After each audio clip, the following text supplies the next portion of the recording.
Hello, everyone, and welcome to WFMT's Bach to School Virtual Assembly. I'm George Preston. I'm the General Manager of WFMT.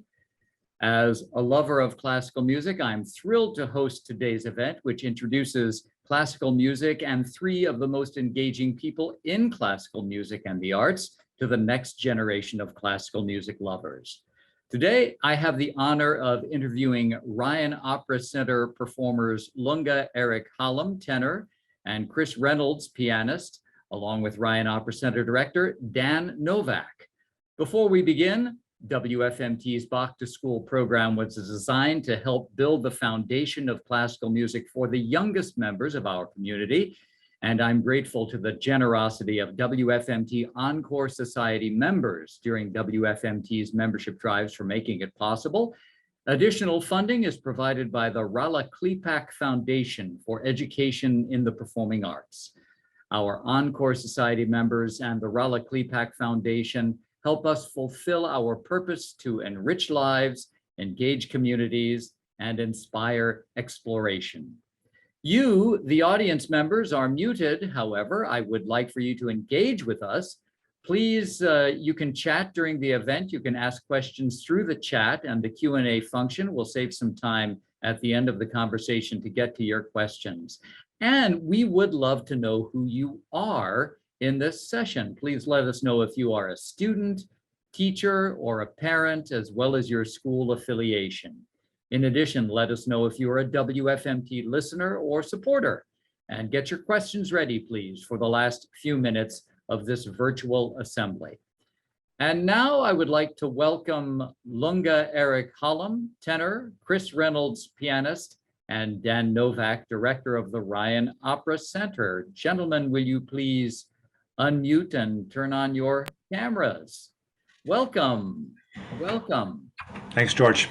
Lyric Opera, originally known as the Lyric Theater of Chicago, was formed in 1954 by Carol Fox, Lawrence V. Kelly, and Nicola Rescigno. And since 1974, the Ryan Opera Center has trained hundreds of artists and has helped launch major international careers. Dan, can you please describe what it is precisely the Ryan Opera Center does? Well, thanks, George, and greetings to everybody who's watching today. It's really a pleasure for Lunga and Chris and I to participate in this conversation. So, I mean, in kind of very rough terms, I would say the Ryan Opera Center is like a fellowship program, kind of bridging the gap from study in school to being a professional opera artist. And, you know, for those of you on the call who may be studying music, there is an awful lot that singers in particular have to learn and master to enter the profession. And so our job is really to identify and nurture those talents and kind of provide some really high level training so that then everyone that is leaving the program, they're here for usually 2, sometimes 3 years, is ready to be on the stage as a professional. The Ryan Opera Center is known as one of the leading professional training programs in the world of opera. How is it different from some other artist training programs? What do you do here in Chicago that's unique to this program? Well, among other things, one unique aspect is our schedule in that we are up and going almost all year round. Most other programs are kind of centered around a normal season, which would be fall through spring. We actually are up and going over the summer. In fact, we just started with our 22-23 ensemble yesterday. And I would say another unique component of our program is that our artists, all of our ensemble artists, are very involved in the company's main stage season. The singers are understudying and performing roles. Our pianists, like Chris, are helping prepare and play for rehearsals. And we also are unique in that we have 3 almost brand new positions of a conductor, a stage manager, and a director that we're also trying to now provide some training and experience for to help launch those performance components of our career, of our field. Lunga, how did you first discover opera? You're from Cape Town, South Africa, right? Yes. Hi, everyone. My name is Lunga Eric Hallam from Cape Town, South Africa. It is such an honor to be part of this meeting. How did I discover opera? Well, it was year 2005, to be correct. I joined high school and there was a choir, of course, the school choir. And this one day I was sitting outside and I heard these beautiful voices singing. So I just sat there and I'm like, what are they singing? It's so beautiful. I want to be part of this thing, you know? And so I joined the choir. And then later on the year, my conductor, the high school conductor, introduced us to opera. And I was very honored to be selected to sing Don Giovanni. So I was singing a scene from Don Giovanni, Dallos Apache. I was very young that time. I freaked out because I wasn't sure what am I singing, what am I singing about, what is this language and all that. But just to sing that language and to sing that type of music, it was really refreshing and I felt like I'm a different person. So then I started to learn more about this type of music and I started engaging myself in community activities where we sang opera. And then I joined the community choirs. They sang more opera scenes from different kind of operas. And then that's how I was introduced to opera music. And of course, I'm coming from a very musical family. My mom and my father, actually the whole family sings, but I'm the only one who decided to take music as, you know, a career. And then I went to school to study opera, study voice. Yeah, that's how I kind of discovered opera. And then I listened to many recordings and I watched more productions, you know, from Lyric, from Metropolitan, La Scala, you name all these opera houses. So yeah, that's how my opera journey began. One of the things Dan mentioned, Lunga, is that Ryan Opera Center singers are very engaged in the main stage productions. What's a standout moment for you of being on the stage and singing and maybe interacting with an internationally renowned colleague and mentor? Well, singing here in Lyric, first of all, the house is so big, way bigger than what we have home. Even bigger than the houses in Europe. You know, the first time I walked on stage, I was like, oh my God, how am I gonna sound on this stage? That was when I did my audition. But for some reason, the house is built different. It's built for, you know, it supports the sounds and it's designed in a strange way. I don't know how it's done, but it's perfect. So, and then when I started singing there, my voice was like traveling. It hit all the spots of the house. I was like, wow, this is, you know, wow, a dream come true. And then I was very fortunate enough to be part of the production that we just did, Fire Shut Up in My Bones. The history is totally different from where I come from. The music, the style, everything is so different. But to be part of that production and to be with all those beautiful musicians was the highlight of the year for me, you know. So yeah. Yeah, it was a tremendous production and congratulations. Yeah. A lot of Ryan Opera Center artists in that production.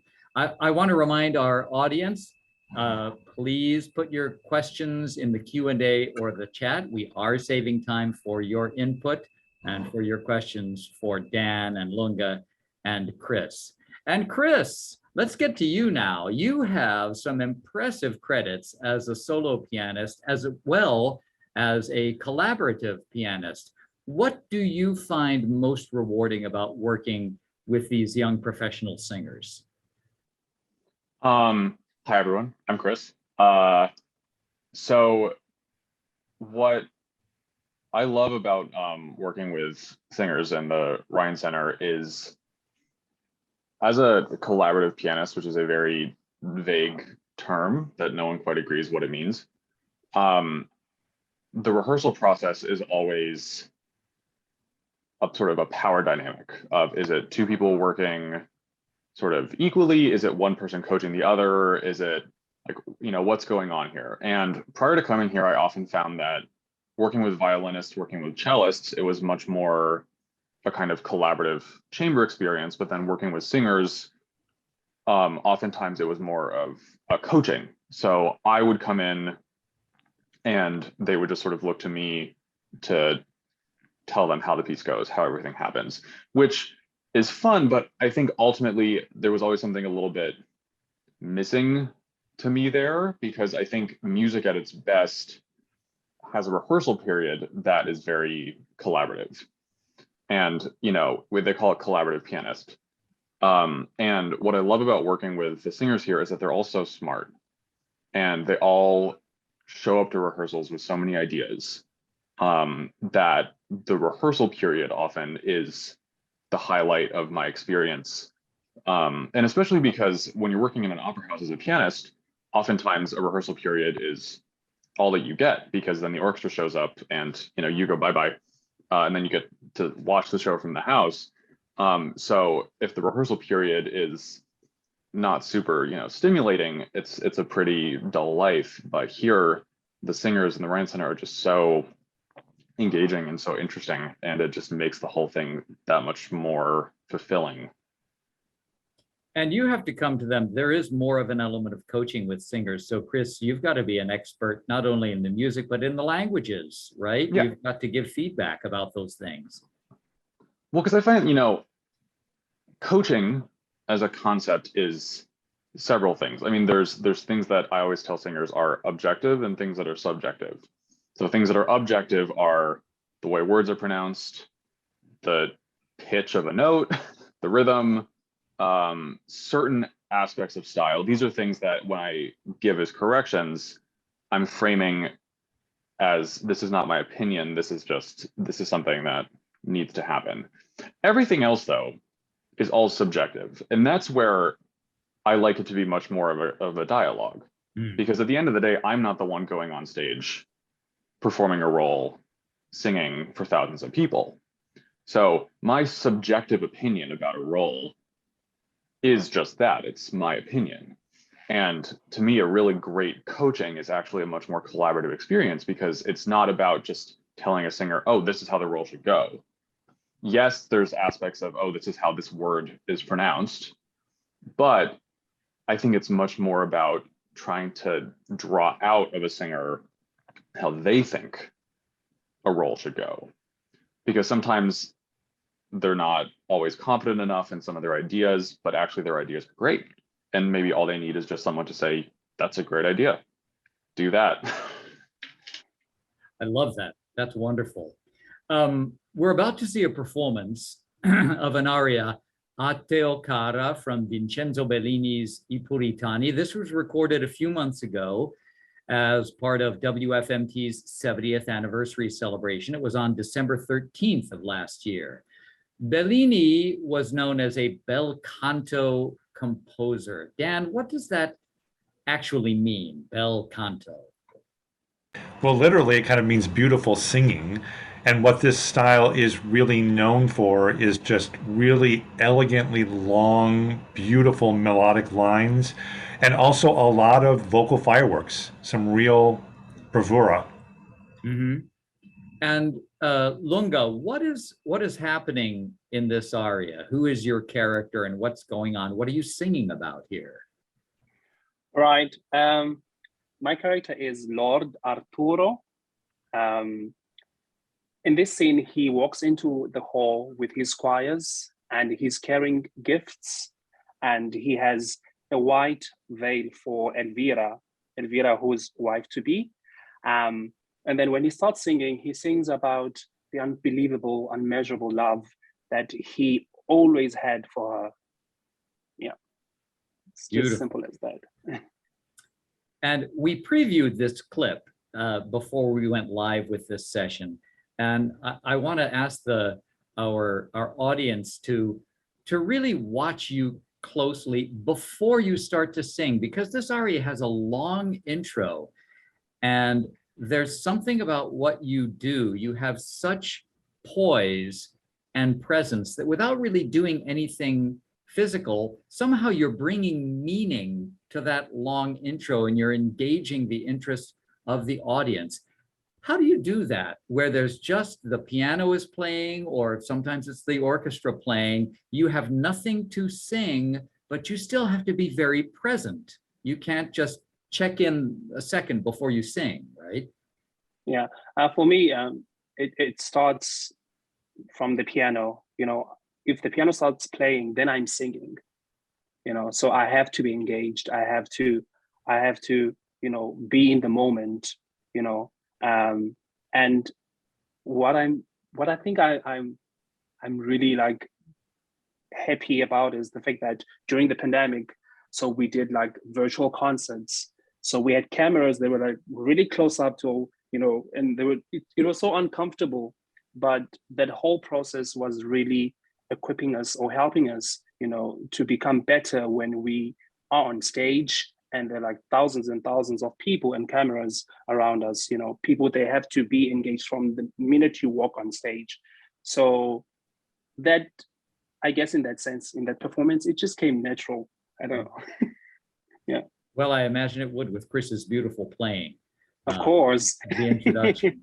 Let us see and hear this video of Ate Okara from Bellini's I Puritani with Lunga Eric Hallam singing and Chris Reynolds playing.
Oh, that was gorgeous on both of your parts, Lunga and Chris.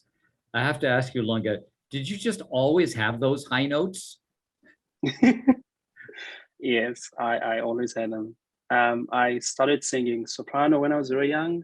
Then I sang alto, and then now tenor. I think maybe in 50 years I'll sing bass or baritone. But I've always had these high notes. Yeah. Wonderful, wonderful. Chris and Dan, if I could ask you, I've attended recent Ryan Opera Center performances, Rising Stars, for instance, and I have been delighted with Chris's performances as a featured soloist, really taking center stage in some pieces, some of those performances. Is this a new direction for this role at the Ryan Opera Center, or is it more that Chris himself is so flexible and talented and you want to showcase him? Well, I'd say it's both. I mean, first and foremost, Chris is unbelievably talented, and it's just a pleasure for us to showcase him at these performances. But I would say that it's actually been the intention all along with this pianist position in the Ryan Opera Center to feature those artists in our performances. So going back to our first pianist, Maureen Zoltek, we have had them perform as part of Rising Stars. I guess in some ways, because of all of the virtual programming that we did in 2020-21, we had a lot of other opportunities to showcase Chris along with his colleagues. And so, I mean, it's just a great pleasure for all of us to get to watch him perform. Yeah. And well, Chris, do you want to? You couldn't put the whole orchestra together for a long time, really. So That's right. That's right. Chris, what's this journey been like for you?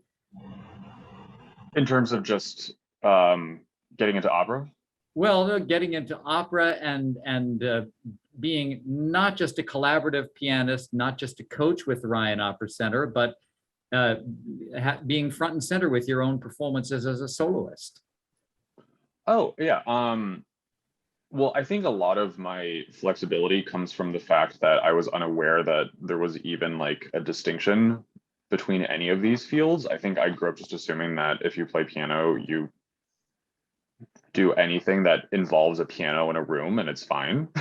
It wasn't really until I got to college and when I got to my master's, they were like, oh, you have to choose. Like, what master's degree do you want? Collaborative piano, solo piano? I was like, ah. But then I kind of cheated the system because I didn't choose. Because I think, you know, for me, it's like all music is good.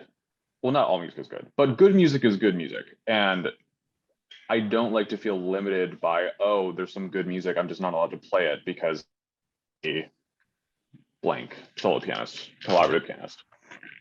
And I think I just sort of decided a while ago, like, I'm just going to play all the music I like to play. And I don't really care who it's with, if it's with violin, if it's with voice, if it's by myself, because life's too short to deprive yourself of playing good music because it's not in your job title or field or whatever. And beyond that, I find that constantly playing solo music is just for me a necessity in terms of maintaining a level of technique. Because, you know, when you're an opera pianist, it's not that opera scores aren't hard, but they are approximations, right? Because they're written for orchestra. And when you're playing them on piano, what you're doing is you are approximating what 80 to 100 people are doing down on one instrument. So what you're going for is never a kind of digital accuracy. It's more for basically just copying the vibe of what you're hearing, which is a much more kind of fluid and not easy, but much more relaxing experience because there is no right or wrong answer. It's just you are trying to emulate a sound of a different instrument. Whereas solo piano is much more, there is a right or wrong thing. There's notes written for a piano and you either play those notes correctly or you make mistakes and you don't play those notes correctly. And I find that sometimes I have to just remind myself with solo piano that my fingers are capable of great digital dexterity and accuracy that sometimes after too much time of just playing approximations of orchestra, I start to get into a sort of a little bit too of a relaxed way of playing sometimes. Well, you are definitely capable of amazing dexterity and accuracy. I'll just say that. Um, Can I just add something to that, George? please, You know, yes. just to say that I think the other thing that's really kind of special about this is that, and correct me if I'm wrong, Chris, but I mean, I think the idea of performing and just knowing what that feels like and putting yourself in the public as a performer also just helps you understand and continue to understand what the singers are going through as the performers that they are on the stage. Yeah. Mhm. Oh, for sure. That like I remember being told by someone once when I talked about the thought of going into opera, they were like, "Oh no, you can't be confined to the basement at the Met." And I think what they meant was that oftentimes if you are an opera pianist, like I said, because once the rehearsals get underway, at a certain point, the orchestra usurps you and you don't actually get to perform. So one of the things I'm very glad about here is that I do actually get chances to perform. And I mean, one of the reasons I came here was my sort of boss mentor, Craig Terry, who I'm sure many of you know, many of you don't know. He's sort of the artistic musical head of the Ryan Center, and he does everything, right? He plays with singers, he does opera, he does some solo stuff, he does jazz, he does pop, he does classical. And that to me is sort of the living example of like, clearly he, you know, if anyone ever told him he had to pick one thing, he said no. No, Craig Decided to do definitely has everything. no musical boundaries. Yeah. He's really an inspiration. Ryan Opera Center is, of course, one of the most prestigious professional training programs in the world. Lunga, can you talk about what you had to do to get into the Ryan Opera Center? Did you have to fly to the United States and audition? Did you send in a video? What was that whole process like for you? Well, it was a long journey, a very long journey. I first met Craig in Zimbabwe. We had a concert in Zimbabwe, Haifa Festival. So we met there, and then he started talking about, I believed he loved my singing and all that, because I sang Amezami for him. And then he was like, whoa, wow, you know, he was so crazy about it.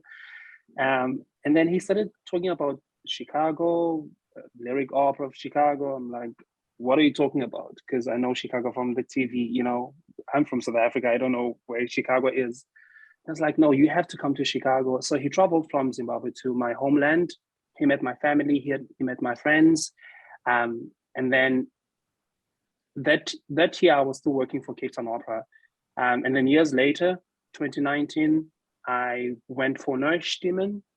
Right after Neustimmen, I knew that I had to travel to Chicago for an audition.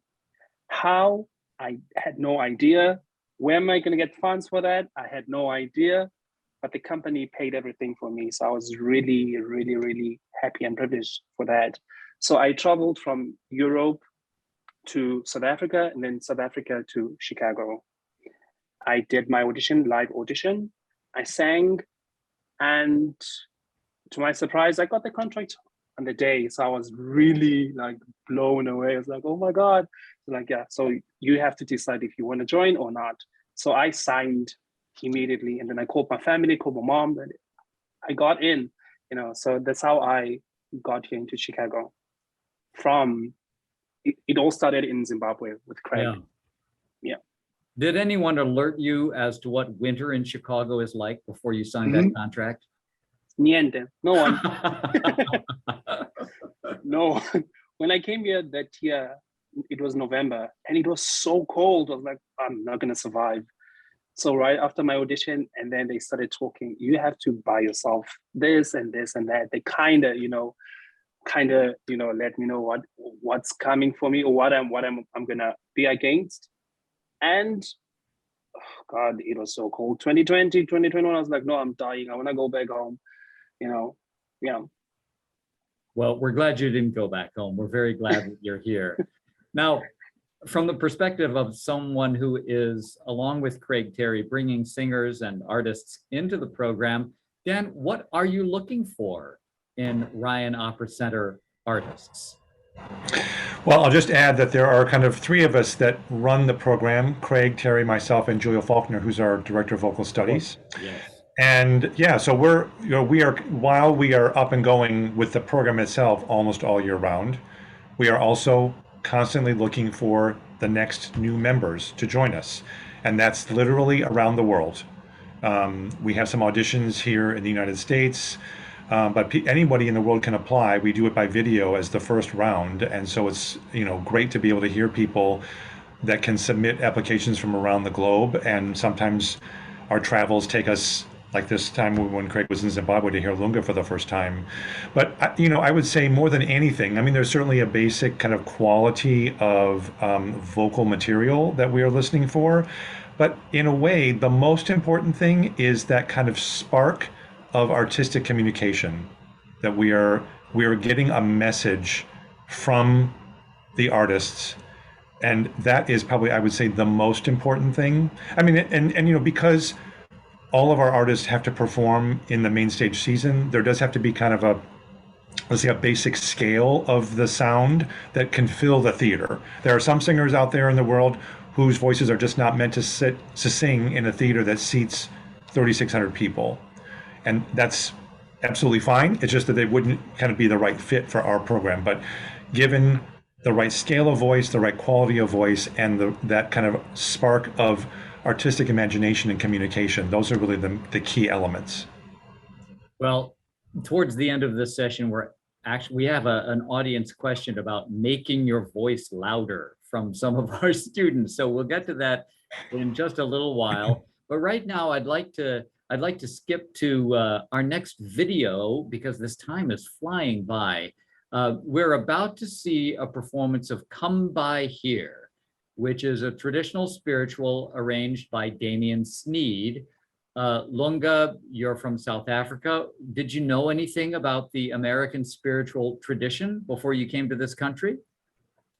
Oh, well, in high school, we sang a male choir. We sang a Negro spiritual called The Almond River.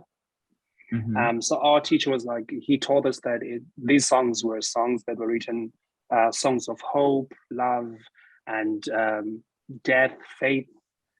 And it was some sort of communication between the slaves, men, women, and children. So I didn't have that much information about it. If not even now, I don't have that much information. But whenever I hear someone singing these spirituals, I just feel the connection for some reason, and they're just beautiful. And most of the cases I listen to Lawrence Brownlee, and he does them Yeah, well, he is, if you're going to choose an example and an inspiration, you can't do better than Lawrence Brownlee. And that's not just for singing, I would say. Let's hear this performance now of Come By Here, as arranged by Damien Sneed. Lunga Eric Hallam is the tenor, and Chris Reynolds is the pianist.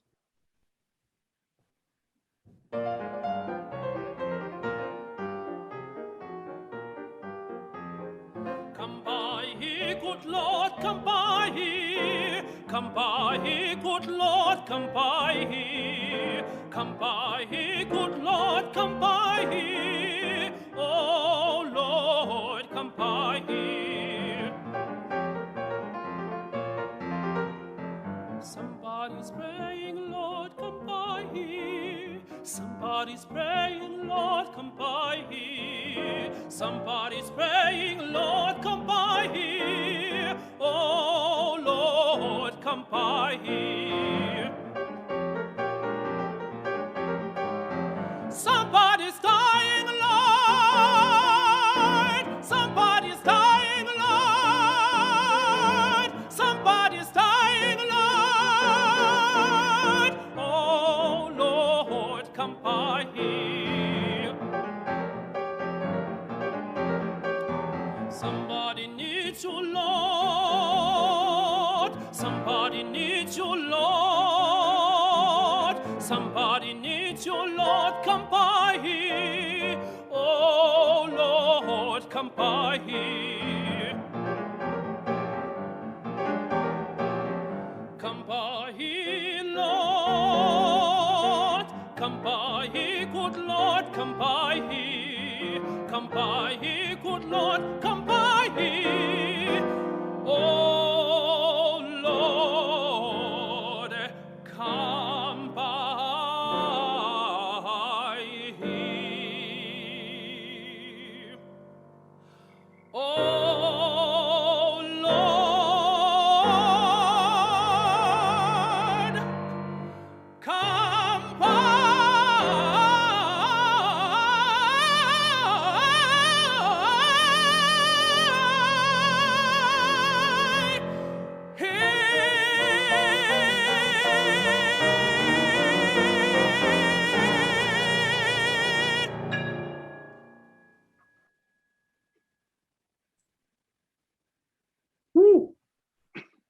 Bravi. That's fantastic. When you're singing that, Lunga, what are your feelings? What are you thinking about as you're singing a piece like that? Well, each phrase is different, because I don't know, this person needs God, this person, someone is dying, somebody's this, somebody's this. So each phrase is different, and the emotions, of course, they all like different, but I don't know, I just felt like I was in church for some reason. So did I.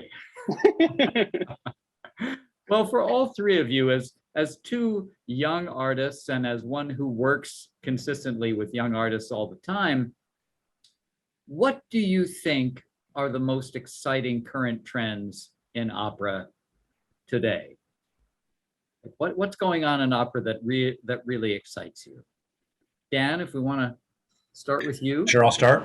I mean, I'm going to say two things that come to mind right away. One is certainly, I think it's a really interesting, coming out of the pandemic, an interesting component of the fact that more digital content is something that's going to be a way we can share this art form. People are being very creative about digital means of performing, which I think is a really interesting way of reaching a wider audience.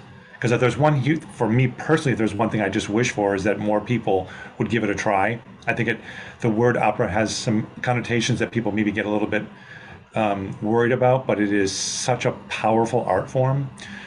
And I think the other thing is there's just a lot of really interesting new work that is being written with stories that need to be told and to be heard.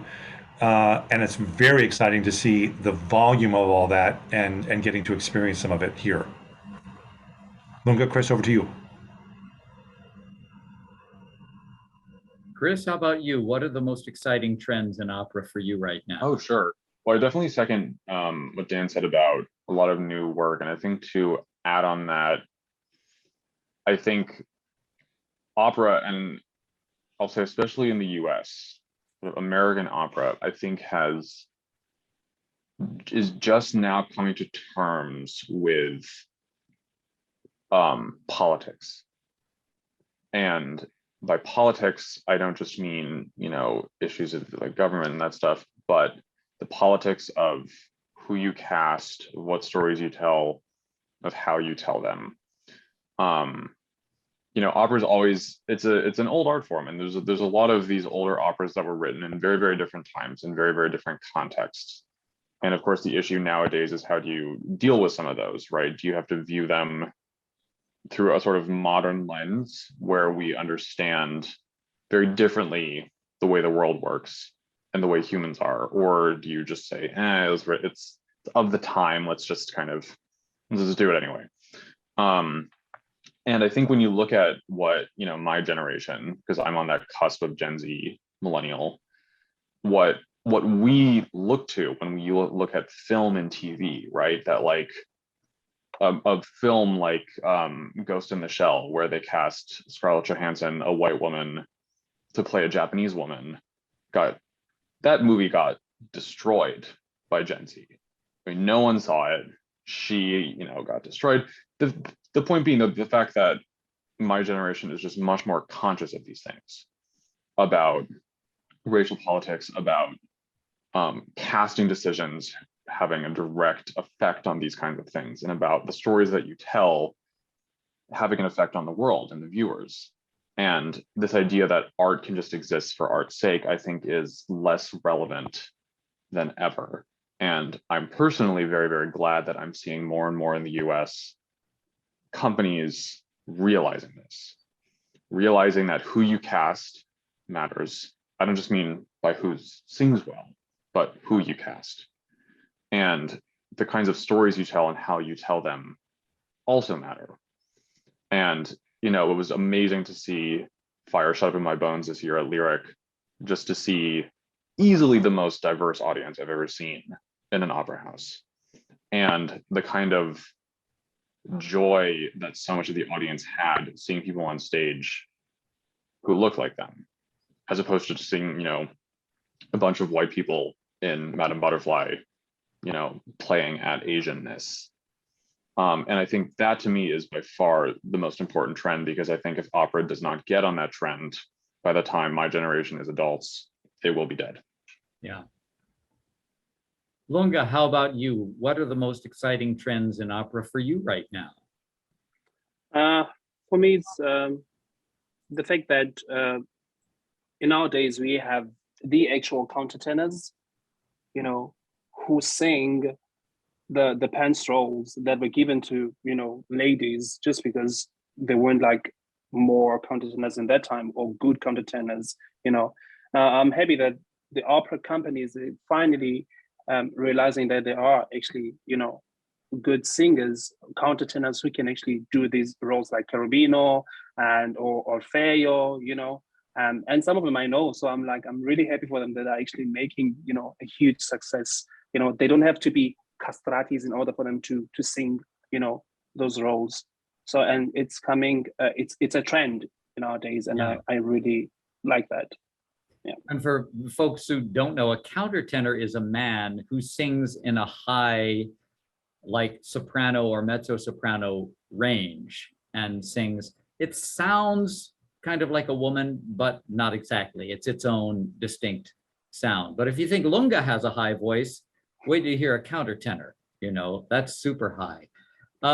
We have some third graders from Yates Elementary who are in our audience today, and they would like to know, they're working on theater stuff and projecting their voices. I don't think in third grade they're thinking about opera, but they want to know how you make your voice louder. How are you heard in a big room?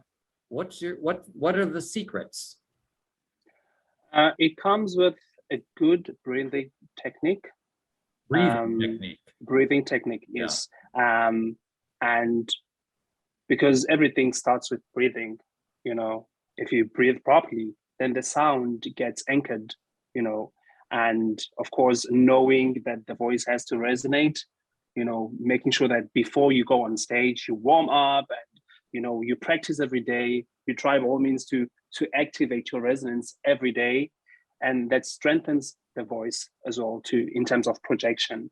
You don't have to force the sound for it to be big, but a good projection, it's totally a different story compared to pushing the sound or making it big.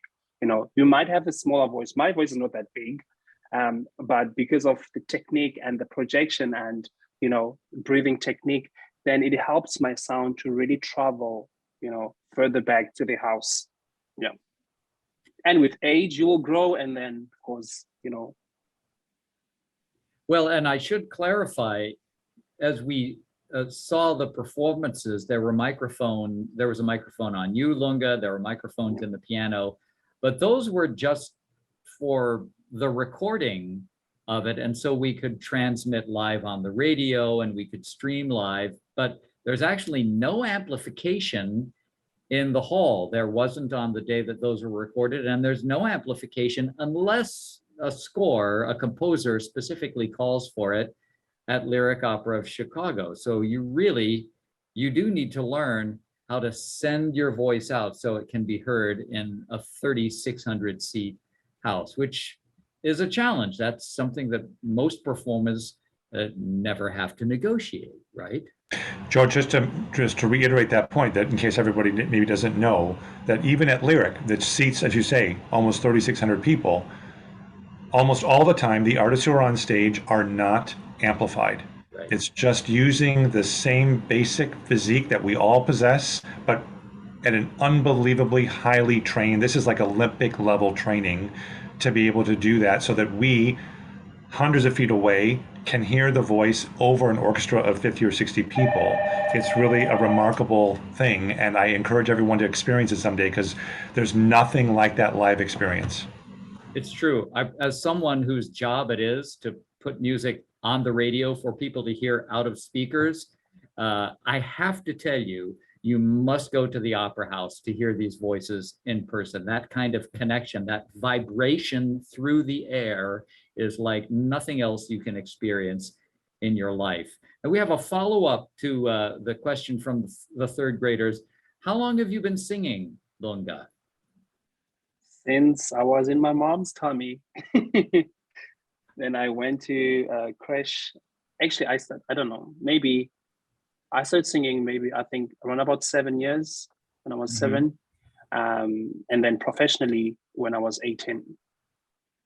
Yeah. So I've been singing for the rest of my life since I was born.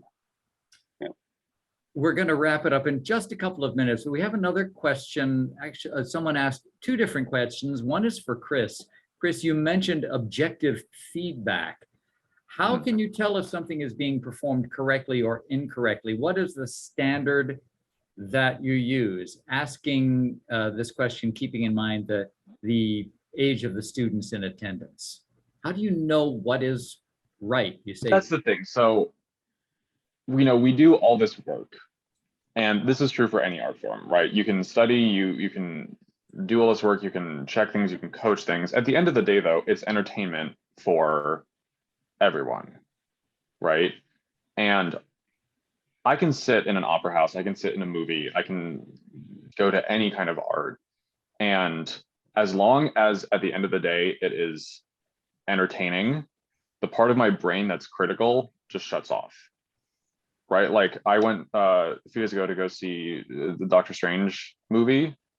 I don't really know if it was a great movie, but it sure was entertaining. So I loved it.